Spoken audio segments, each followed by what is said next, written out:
দীর্ঘদিনের খরা কাটিয়ে যে জয়, সেই জয়ের আনন্দ এক লহমায় বদলে গেল বিষাদে। 3 জনের মৃত্যু হলো এই হুড়োহুড়িতে পদপিষ্ট করে।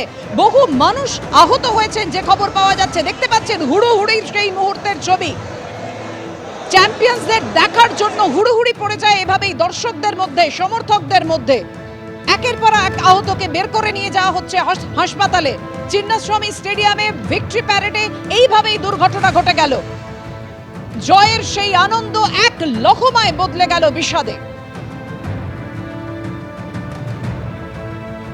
কথা বলছি, আমাদের সঙ্গে রয়েছেন আমাদের প্রতিনিধি সৌমিত্র রায়। সৌমিত্র, যে প্রশ্নটা তোমাকে করছিলাম, যে এই এত ভিড় সামলানোর জন্য গতকাল রাতে যে ভিড় ছিল, সকাল থেকে খুব স্বাভাবিকভাবেই ভিক্টরি প্যারেড হওয়ার কথা, সেখানে তাদের দেখার জন্য, তাদের নায়কদের দেখার জন্য এই ভিড় হবে খুব স্বাভাবিক।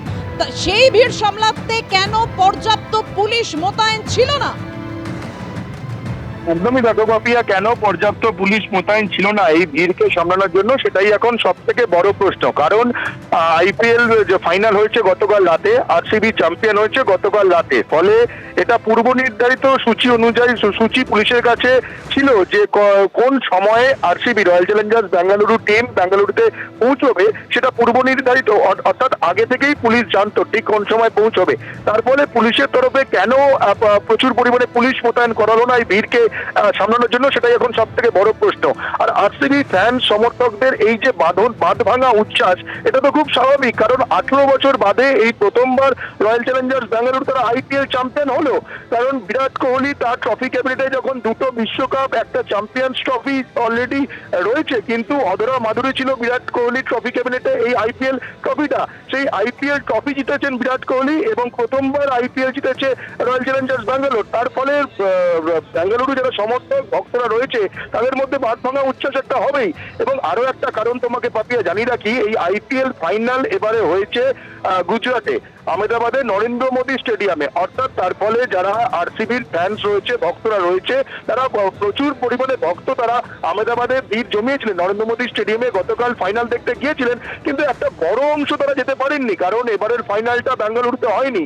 ফলে যে হোম গ্রাউন্ডে হলে সেক্ষেত্রে ফাইনাল চ্যাম্পিয়ন চাক্ষুষ করা স্টেডিয়ামে বসে তাতে আক্ষেপটা অনেক কম থাকে। যেহেতু ফাইনাল হয়েছে নরেন্দ্র মোদী স্টেডিয়ামে গুজরাটে, সেই কারণে একটা আরসিবি ফ্যান্সের বড় অংশ তারা গুজরাটে গিয়ে স্টেডিয়ামে বসে খেলা দেখতে পারেনি। তার ফলে তারা সেই আরসিবি ফ্যান যারা গুজরাটে যেতে পারেনি, তারা চেয়েছেন যে এই যে প্রথমবার আইপিএল ট্রফি জিতেছে, সেলিব্রেশন অর্থাৎ উৎসবে মাঠে চিন্নাস্বামী স্টেডিয়ামে, তাদের যে হোম গ্রাউন্ড, সেই চিন্নাস্বামী স্টেডিয়ামে তারা সেলিব্রেশন করবে, উৎসবে মাতবে। সেই কারণেই আজ সকাল থেকে চিন্নাস্বামী স্টেডিয়ামের বাইরে প্রচুর ভক্ত সমাগম হয়।